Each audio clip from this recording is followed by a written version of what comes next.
ಯಾಕಂದ್ರೆ already Eshwar sir ತುಂಬಾ ಹೇಳಿದ್ರು ಅದ್ರ ಬಗ್ಗೆ. ಆಲ್ರೆಡಿ ಹೈಪ್ ಕ್ರಿಯೇಟ್ ಆಗಿದೆ. ನೋಡೋಣ ಮೂವಿ ಸ್ಟಾರ್ಟ್ ಆಗಿ ಹೇಗೆ ಜರ್ನಿ ಸಾಗಿದೆ. ತುಂಬಾ ಎಕ್ಸೈಟೆಡ್ ಜರ್ನಿ ಇದೆ, ಯಾಕಂದ್ರೆ ಸಬ್ಜೆಕ್ಟ್ ಅಷ್ಟು ಚೆನ್ನಾಗಿದೆ.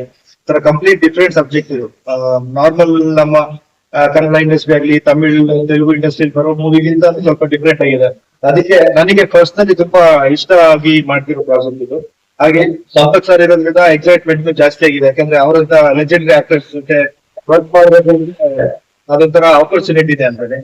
ಸೊ ನಾನ್ ಈಗ ಪ್ರೆಸೆಂಟ್ ಸಿಚುವೇಶನ್ ಅಲ್ಲಿ ಎಲ್ರಿಗೂ ಥ್ಯಾಂಕ್ ಯು ಹೇಳ್ತೀನಿ. ಹಾಗೆ ನನ್ನ ಕನ್ಸಿಡರ್ ಮಾಡಿ ಈ ಕ್ಯಾರೆಕ್ಟರ್ಗೆ, ಈ ರೋಲ್ಗೆ ಕನ್ಸಿಡರ್ ಮಾಡಿದಕ್ಕೆ ಕುಮಾರ್ ಸರ್ಗೆ, ಈಶ್ವರ್ ಸರ್ ಮತ್ತೆ ಮುರಳಿ ಸರ್ಗೆ ಥ್ಯಾಂಕ್ಸ್ ಹೇಳ್ತೀನಿ. Thank you so much.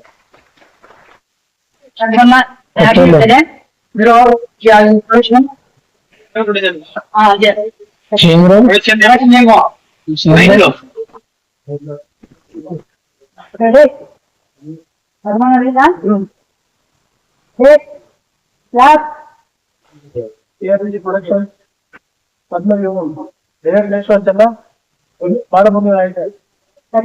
ಮಾಡಬಹುದು.